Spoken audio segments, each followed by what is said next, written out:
Hello everyone, I'd like to show you how to make your own custom backgrounds, much like we've done with Photoshop in the past. We're going to do some animated backgrounds. A couple different ways of doing this, but I want to show you the After Effects way. So I'm actually going to create a new folder in my 3D project folder called After Effects. So this is the most involved program that I know of with Adobe. And it's going to take a little while to open here. You should see After Effects should be version 2022, and it is going to throw up a few messages saying it's going to have a hard time with our hardware, but it does work.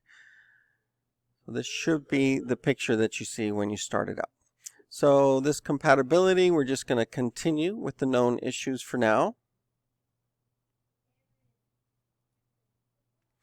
And we're going to make a new composition. So that's kind of like a project in Premiere, except here we call them compositions. I'm just going to go ahead and start a new project. First thing to do, of course, is to save this project. File, Save As, and save it into our new After Effects project folder. Let me go ahead and find that. So here's our 3D modeling, After Effects. So I'm going to put today's date, 23/02/21. Backgrounds. Okay, you can have several compositions in one project. This is just going to be to generate different backgrounds, and here is where we're going to start with the new composition. Right now, there's nothing that's been imported, nothing on our composition. This actually works very much like a timeline. As you can see here, I'm going to call this one Space BG for a background in space, and I like to make them, let's say, 1 minute long. Okay, so you can always use less than that, but making it longer is extremely difficult. So we're going to do a 1 minute long composition, and we should be able to then zoom in and zoom out. It does seem to be 1 minute long. You can see the frames and seconds right there. All right, so in order to apply effects, we have to have something to apply them to. So we're going to start off with a layer, new, solid. Now for this particular effect, it's going to use the color of the layer. So I'm just going to stick with white for right now, but know that you can click on that and you can get different colors.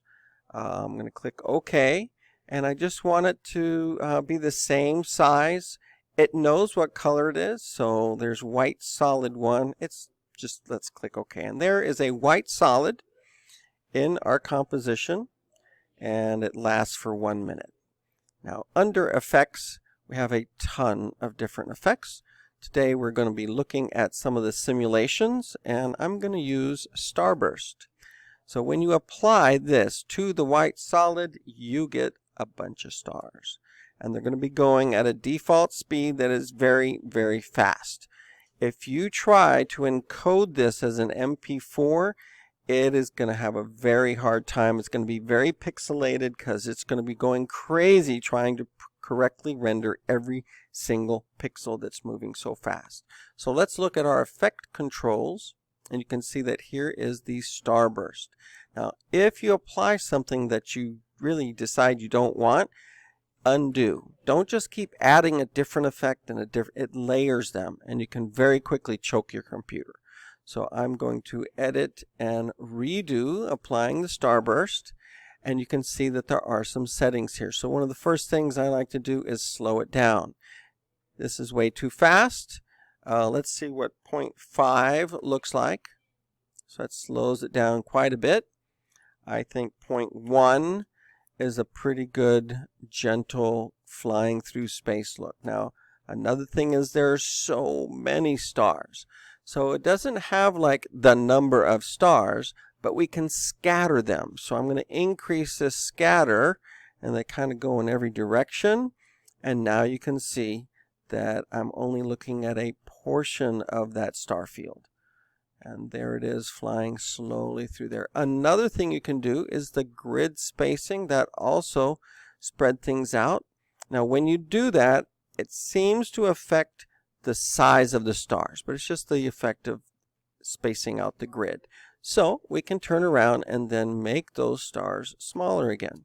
So now we have a nice, calm, flying through space look right here. So that in itself can already give you the kind of background that you might be looking for. If you remember in Photoshop, we do have some backgrounds that we have made. I'm going to go ahead and go back to my project and bring in a space background. Now, this I did rather quickly, and I think I could do a much better job with this to make it look more like a nebula in space. But I can take this background and go back to my space background. So when I brought it in, it automatically made this. I'm going to close it and just take that background, the PNG, and add it under. So you could make something that then you layer the stars on top of, and you have a nice background there. Now, if you wanted to have, let's say, another set of stars, again, if we make this too complicated, the rendering of it, the encoding, it's going to have a really tough time. But there is a pretty easy way to do this. I'm going to Control D to duplicate my white solid. And then I'm going to go up to Layer, Solid Settings. So let's say I want to have two different colors of stars. So I'm going to go in here and just change it. Let's see, I got reds and blues. So let me go with some yellow, just so that we can really see it. And I'm going to have a yellow solid instead of a white one. Now, if you look at this, you will see a number of yellow stars. Where are the white ones? Well, they are being generated in exactly the same way. So they're actually under the yellow stars.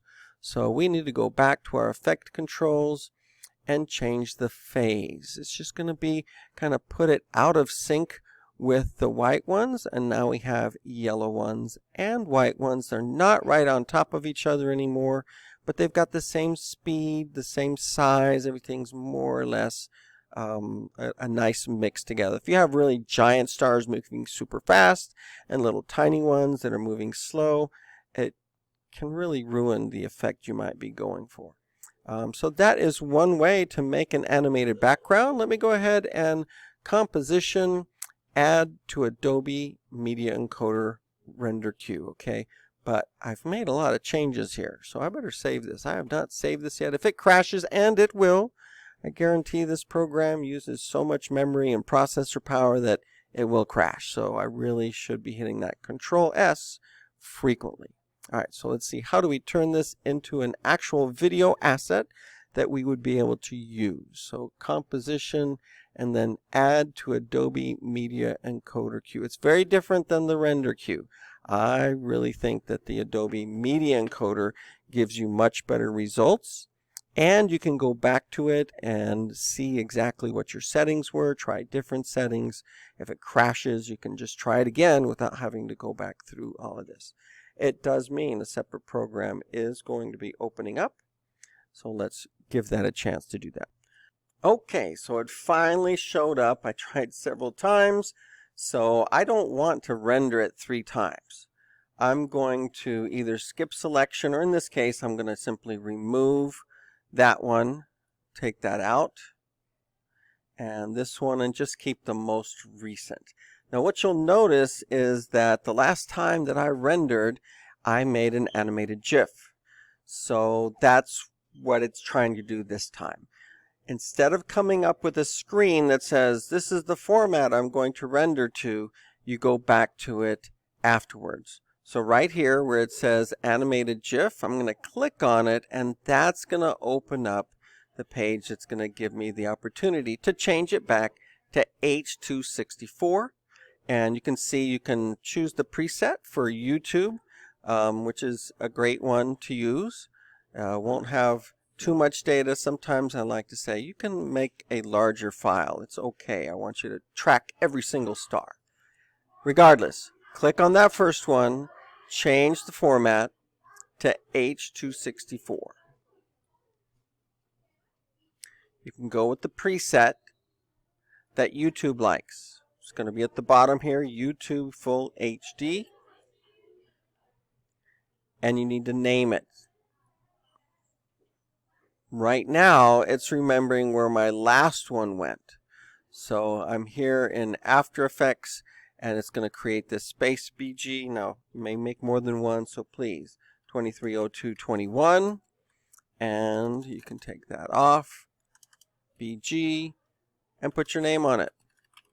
That way this is going to be an MP4 video you can use. Now it automatically does this AME. So you want to give it a name that's going to make sense. I'm going to click Save in that After Effects folder and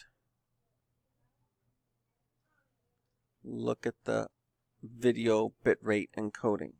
So it likes it to just be variable bitrate 1 pass.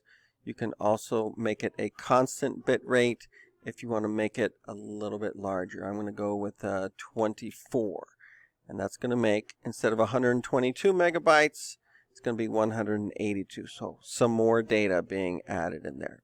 I'm going to click OK. That does not mean my video is being created. It just means that I've set this up, starting with the YouTube and then bumping up the data a little bit. I'm going to hit play.